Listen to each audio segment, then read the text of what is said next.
The next Yu-Gi-Oh! Ban list is upon us. And I know what you guys are thinking. Cali, don't blow this one up. You can't get this one wrong. And I'm telling you right now, brother, prepare yourselves. Just like in my last prediction list video, today we're going to be talking about the next ban list that will be coming out. When do we think it will be coming out? And the cards that normally I'm right about that are going to be on it. Let's go ahead and jump on it.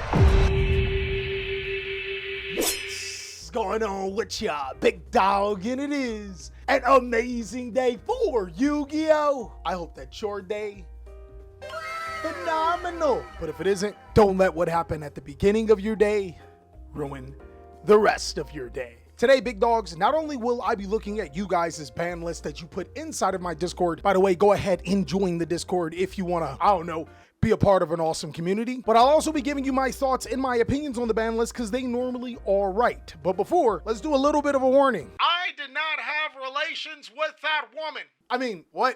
I genuinely love to do ban list videos because I love to see what you guys are thinking, and I love to just talk about Yu-Gi-Oh! So of course, if you guys think that some of my reasonings are going to be wrong, then let me know down below in the comment section. But until then, this is 100% the ban list. Now that I'm here, chat, we're going to be talking to you guys. What are some cards that you think should be banned or unbanned? How about just ban Runic Fountain outright and make it 100 Genesis points? That's crazy. We're not even talking about Genesis, but I guess we could talk about a little bit about Genesis too, right? Ban the rest of the burial statues? I 100% think that that's smart. Hear me out. If the Floodgate is at 1, ban it to 0. I love it. Any Azamina? Droll? You guys are actually going ridiculous right now. But fortunately enough, we have some ban lists that we can either agree with, we can laugh at, or we can see what the method of the madness is in my Discord. So here is Rambigue's ban list. Not even gonna lie, I don't dislike this ban list. I think the Droll ban is interesting. If you ban Droll, then you let search decks do whatever they want. But not banning Droll feels like the Maxi conundrum, right? I think that Droll does need to be addressed, but also the Yu-Gi-Oh! Strategies that Droll hits also need to be addressed because ain't nobody got time for that. Homie really did limit Liger Dancer though. That was definitely the interesting one. This one's not that bad. You like this ban list, Bucky? Is it good or is it trash? It's alright. It's alright? He's banning your favorite cards though. He's banning Habakiri. You like Habakiri. Wait, where's his location at? Here's his location at. It's crazy. Hold up, let me talk to him. Tell him, Bucky. Listen here. I'm gonna find your location and I'm gonna hunt you down. I'm gonna make you until you put that list unbanned. You understand me? Yeah, I got you. All right, so this list banned Featherstorm, Water Barrier Statue, and Herald. I don't dislike it because hitting this card is like hitting Macro and, you know, Herald too. Then there's Habakiri, Prayers, Azuna, both the Draco Tail spell cards. Holy. Yeah, this man's going crazy. And then there's the semi-limited of Izuna. Or a Ripper? What are you doing? Prayers, the Molcharmies, and Unlimited Call by the Grave. Yeah, I don't think I could agree with this list either. I think Bucky's cooking. Bruce's list is, it's actually, bro, Bruce, have you been binge watching my content or something? Did your brain develop? Because you guys' ban list are actually starting to make sense. You're getting sentient. And you're not asking for stupid cards. This is probably the best list that Bruce has ever made in his life. I'm talking about shopping list, friends list. It does not matter. This is his best list. Hey, here we go. Here we go, chat.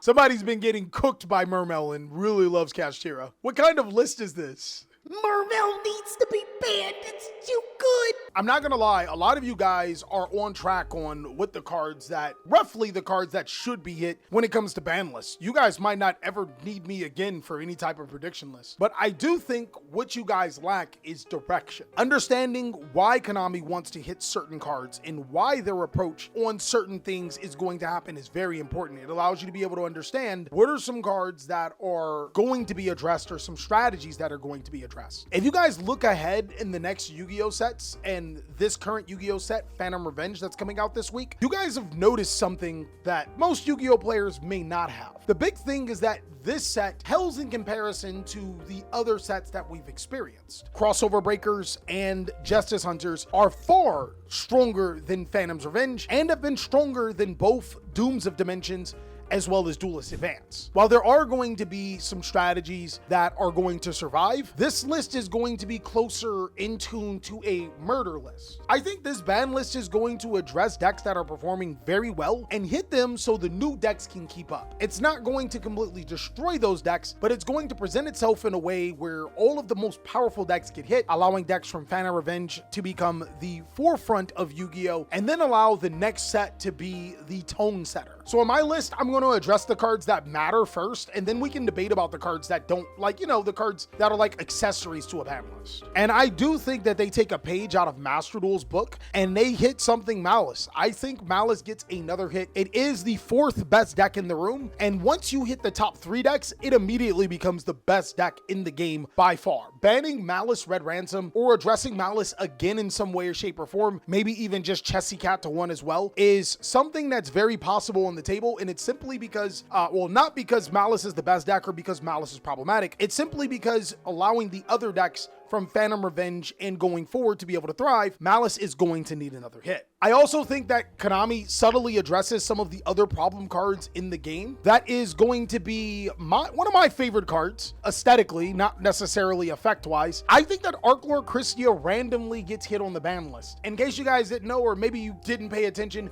Konami is really good at just randomly and sometimes masterfully hitting cards. Arc Lord Christia being banned is not for nothing. Hitting this card is a massive blow to decks like Dragon Rulers, which most people don't play, but also Gym Knights, which is statistically one of the top decks in the game and is also one of the only hits you need to do to address Gym Knight. But you want to know what else should be on the ban list? The amount of Raven Wing sleeves you can buy. But Coaster says they should be unlimited, so I'll let you pick them up for an unlimited price. Listen here, man, I know it's towards Christmas, so pass this off to your lady. Listen here, little mama, he wants these sleeves. And they're the cheapest sleeve in the universe. I'm not gonna tell you how much money he spent on Yu-Gi-Oh cards, but I will tell you that they have a value. And protecting them with not only the cheapest, but the best sleeves is a no-brainer. So make sure you go to TheCaliEffect.com and purchase your sleeves today. You hand it off back to your boyfriend, son, or brother. I don't know why you passed this off to your sister, but here we go. Dog, I hooked you up. If there's no Raven Wing sleeves in your stocking, you can fight somebody. In a perfect world, I think Konami would hit those cards that some of you guys have hit, like the Water Barrier statue, Harpy's Feather Storm. I think that those would be really smart. But does Konami ever do that? No. I could see the Water Barrier statue, though, hitting there, though, so I'm at it. Mermel doesn't need Water Barrier either. Yeah, and I think it's the same philosophy. If you take away a deck's Floodgate, it does essentially take away a lot of the deck's power. So while it doesn't need the statue could be a reason for the deck to be really, really good, if you guys understand what I'm saying, right? I agree with every card here. Wonder if they may pre-hit the Dark statue since Chimera has a combo that can get it on the field, although it's not great. You know, that would be a good idea to just like get all of this slop out of here, right? I would agree. I think that that's a very smart thing. That they should have done that, like, I don't know, when they started hitting the other barrier statue. Liger Dancer to 1 might be nice. Let's go ahead and move on to the limited. I think we actually hit heavy polymerization, if I'm being honest, guys. This card is the most ridiculous card for Lunalight. I think people don't notice that this card is so much power for the deck, and it's the reason why it's so good going second. Like, one of the reasons. While I do think that like a hit the Lunalight Liger Dancer could be probable, more probable to just hit cards like heavy polymerization. I do agree. Featherstorm and Baguska definitely need to be addressed. In fact, Baguska might be what we do to address Lunalight. Now we have a pretty big address to Lunalight, and then they're pretty good going second thing. And this card is also problematic for a lot of the strategies that are coming out very soon. So I agree with that. That actually, thank you guys. That's really smart. Now, this should have happened a long time ago as well. Of course, we limited the Mitsurugi prayers. Mitsurugi has been allowed to be the deck in Yu-Gi-Oh! For quite some time. And while we do have a reprint set coming out with Mitsurugi, I have a strong feeling that if you limit Mitsurugi players, it's still going to be an easy sell, especially if you put cards like Dominus, Impulse inside of those decks. People are going to buy them up all the time. Also, keep in mind, Mitsurugi players did just get a super rare print, and you guys should probably know what Konami does when they start reprinting cards in super rare and OTS pack. That's typically their behavior. It dodges targets, search reborns. Prayers is crazy. Definitely think Prayers is like the huge problem for the deck. I think that Konami does make another really, really huge hit, and this one may seem like a killer,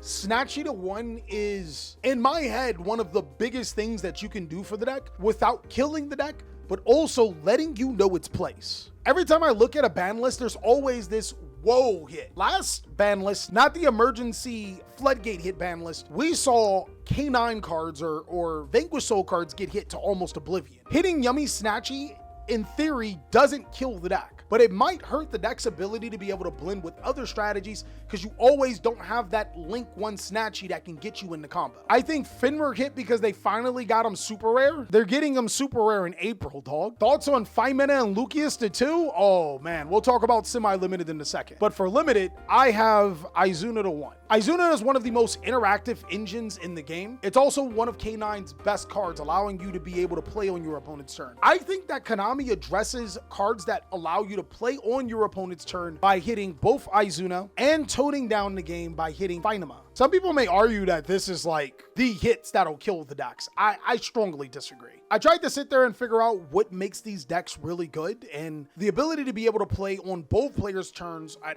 any given time is what makes these decks super powerful. If you take away that power or make it a lot less consistent, it brings it in line more with the decks in Phantom's Revenge or maybe in the next upcoming sets. Some heavy hits to some of the best decks, and I think that you guys agree. I'm hitting these decks heavy, but in comparison, these decks are still were infinitely stronger than some of the best decks out. The last hit that I actually have that matters is Arthalion to 2. I put Arthalion at 2 simply because this card's ridiculous. This is where the deck gets its power from. I think if Fimena goes to 2, then Arthalion goes to 2. I think it's something like that. No unlimits? Brother, I'm not even gonna lie. The unlimits don't matter. I can tell you guys Mist to 3. I can tell you Meow Meow Mew to 3. When is the last time an unlimit for a Yu-Gi-Oh card has ever mattered? I think the only thing that might actually matter is Heavy Storm, and that's pretty much it. We know that Fiendsmith Lacrima is coming off the list. We know that Summon Sorceress is coming off the list, but the unlimits do not matter. Droll? While I do think that Droll is a hittable card, Droll feels like Nibiru in 2023. It feels like a card that's necessary for the game, and while I don't think that it's interactive or fun to get drolled, it's also one of those cards that unless we have a replacement card, we're gonna be in some problems. Now for Genesis, holy, I think we can make this really easy. Droll definitely needs a point adjustment in Genesis. I would put Droll from 5 to 10, put Liger Dancer at some type of points. I think 20 is fair. I think Dodo Warrior goes up to 10 points. I think that's fair. They have an entire article talking about like the cards that they're going to hit, right? Yeah, they said Droll and Lockbird's performance is high. They also said Runic needs to be addressed in some way. Cards that multiply excessively. Dodo Warrior, I think that's a 10. I think cards like Crossout and Trap Tricks for Flacia need to be higher. They need to be at Hold by the Graves price. Liger Dancer is incredibly hard to out. Liger Dancer, in my opinion, dictates a format if somebody plays the deck. And Magnus, I don't think is as strong, but it's like, again, these tower monsters in Genesis are so much harder to get rid of because we don't have cards like Goddess. Gaga Girl and Wind Up Carrier. Yeah, those cards could be 0. I think if you could put Wind Up Carrier to 1 and the Hunter to 99 and we'll be fine. Or 100. The adventure cards, I think they shouldn't. Yeah, Wandering If and Rider should definitely be lower than 20. Crystron and Gladiator Beast, 100% should be almost nothing. Gladiator Beast got cucked here. What's Raid Raptor looking like in Genesis? It's not bad, but it's a Towers deck, and I think it should be addressed. But that's all that we have for the ban list, big dogs. It was really, really fun to talk about it with you guys. Of course, if you guys want to see more amazing content, be sure to check out these videos. And I want to hear what you guys have to say about the ban list down below in the comment section. I can't wait to see what you have to say.